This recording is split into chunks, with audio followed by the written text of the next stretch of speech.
नमस्कार दोस्तों, मैं आशा करता हूँ आप लोगों को पार्ट 1 पसंद आया होगा, जिसमें हमने देखा था कि किस तरीके से वो तालाब के पास जाता है और वहाँ एक इंसान को देखता है। अगर आपने अभी तक पार्ट 1 नहीं सुना है तो प्लीज पहले पार्ट 1 सुनकर आइए। तो चलिए फिर अब पार्ट 2 शुरू करते हैं। कभी कभी कोई पुरानी बुरी घटना, कोई डूबा हुआ इंसान, कोई रूह धीरे धीरे उस तालाब की मिट्टी में रम जाती है और फिर मिट्टी चलने लगती है। मिट्टी आदमी का रूप ले लेती है। मैंने सुना, पर मानने जैसी हालत नहीं थी। दादी ने आगे कहा, उस तालाब में 30-35 साल पहले एक आदमी डूबा था। कहते हैं उसे किसी ने धक्का दिया था। उसकी लाश कभी नहीं मिली, पर उसी के बाद से वो तालाब खामोश हो गया। मैंने पूछा, तो वो बाहर क्यों आने की कोशिश कर रहा था? दादी ने धीमी सी आवाज में कहा, क्योंकि कोई उसे देख ले वही काफी है। जिसे वो देख लेता है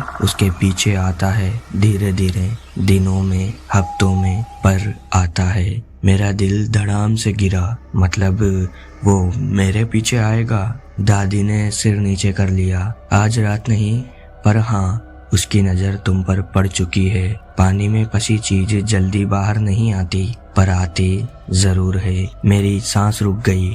कमरा अचानक बहुत भारी लगा। मैंने घबराकर पूछा, तो अब क्या होगा?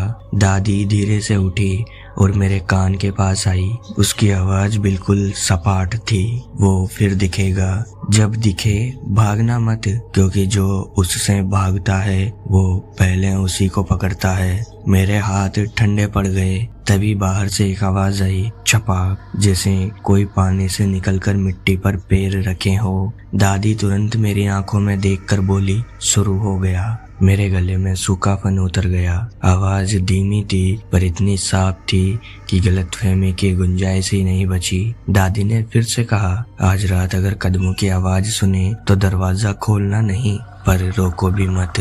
वो अपना होने का हक लेने आया है। अब असली किस्सा शुरू होता है, क्योंकि जिस रात दादी ने कहा था शुरू हो गया, उसी रात पहली बार मुझे समझ आया कि डर कैसा दिखता है। सोने की कोशिश की, पर नींद दूर दूर तक नहीं थी। कमरे में हल्की सी गंध फैल गई, वही गंध जो तालाब के पास मिलती थी। मानो हवा किसी के साथ साथ भीतर चली गई हो। दादी दूसरे कमरे में थी, मैं अपने कमरे में था। खिड़की के बाहर गांव की रात वैसी ही खामोश, कुत्तों की हल्की सी भौंकने की आवाज और दूर कहीं कोई बैलगाड़ी की चर चर वाली आवाज, बस इतना ही। पर करीब 11 बजे आवाजें बदली। छप छप जैसी आवाज। ये किसी के चलने की आवाज नहीं थी। ये ऐसा था मानो कोई कीचड़ भरे पैर खिसकाते हुए जमीन पर डाल रहा हो, धीरे, भारी और गीले। मैं खाट पर सीधा बैठ गया। सीना धक धक कर रहा था, पर कान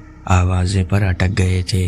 कुछ सेकंड बाद एक और आवाज आई, जैसे कोई आंगन में आकर खड़ा हो गया हो। मैं धीरे से खिड़की की तरफ बढ़ा। हिम्मत नहीं थी, पर जिज्ञासा खींच रही थी। वही जिज्ञासा जो हमेशा गलती करवाती है। खिड़की का पर्दा हल्का सा सरकाया। आंगन में कोई खड़ा था, कोई जो इंसान जैसा लग रहा था, पर असली इंसान नहीं हो सकता था। उसकी पीठ मेरी ओर थी, शरीर पूरा कीचड़ में लिपटा हुआ, जैसे किसी ने मिट्टी के अंदर से उसे जबरन खींचकर बाहर फेंक दिया हो। उसकी रीढ़ सीधी नहीं थी, हल्की तिरछी, जैसे गीली मिट्टी किसी भी वक्त बहकर गिर जाएगी। उसके बाल सिर से चिपके हुए, पानी टपकता हुआ, और सबसे खौफनाक चीज, उसके कंधे हर सांस के साथ ऊपर नीचे नहीं हो रहे थे। मतलब वो सांस ही नहीं ले रहा था, पर फिर भी खड़ा था। मैंने पर्दा छोड़ दिया। दिल में बस एक ही आवाज, ये वही है। तभी दादी की आवाज आई, धीमी पर साफ, दरवाजा मत खोलना, चाहे अंदर आना चाहे या बाहर बुलाए, तू कुछ मत कहना। मैंने हल्ला नहीं किया। दादी की आवाज में इतना ठंडा यकीन था कि मैं बोल भी नहीं पाया। बाहर फिर आवाज आई, जैसे कोई सूखे पैरों से नहीं, बल्कि गीली मिट्टी से खींचते हुए चल रहा हो। अब वो दरवाजे के सामने था और फिर पहली बार उसकी आवाज आई। वो वही आवाज थी जो तालाब के किनारे सुनी थी, टूटी हुई, पानी जैसी, भारी। बाहर आओ। मैं कांप गया। दादी तुरंत मेरे कमरे में आ गई। उनके हाथ में सरसों का तेल और सिंदूर की छोटी सी डिब्बी थी। उन्होंने धीरे से कहा, कानों पर हाथ रख ले और जो भी सुने जवाब मत देना। मैंने दोनों हाथ कानों पर रख लिए। दादी ने कमरे के चारों कोनों पर तेल की बूंदें टपकाई और दरवाजे के बीच जमीन पर सिंदूर की एक लंबी लाइन खींच दी।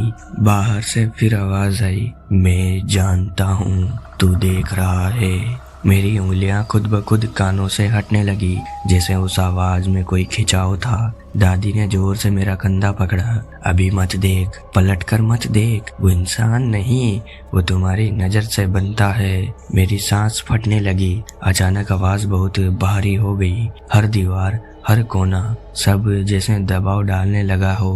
और तभी दरवाजे पर 3 बार जोर की चोट पड़ी। धड़ धड़ धड़। फिर एक लंबी खामोशी। मैंने दादी की आंखों में डर पहली बार देखा। वो धीरे से बोली, अगर अगली चोट पड़ी तो दरवाजा नहीं रुकेगा। कमरा थरथरा रहा था। हवा रुक चुकी थी और हम दोनों सिर्फ इंतजार कर रहे थे, क्या तीसरी चोट पड़ेगी। कुछ पल बिल्कुल शांत, फिर जैसे कोई कीचड़ घसीटते हुए मुड़कर चला गया हो। बहुत धीरे, बहुत भारी और बहुत लंबा। फिर आंगन शांत हो गया। दादी ने लंबी सांस ली। आज चला गया, पर यह आखिरी बार नहीं है। जिसे वो चुन लेता है उससे मिलने वापस आता है। मैं पसीने में भीगा हुआ था, खाट पर गिर गया, दिमाग सुन्न, शरीर पत्थर। और दादी ने आखिरी बात कही जिसने मुझे अंदर तक जमा दिया, अगली बार दिखा तो ये घर नहीं, तू खुद उसके रास्ते पर खिंच जाएगा। तो दोस्तों, ये कहानी समाप्त होती है। आपको ये कहानी कैसी लगी कमेंट बॉक्स में बताना। और अगर ऐसी कहानियाँ सुनना पसंद करते हो तो चैनल को सब्सक्राइब कर देना। वीडियो और कहानी पसंद आई हो तो लाइक कर देना। मिलते हैं अगली कहानी के साथ अगली रात। जब तक के लिए धन्यवाद।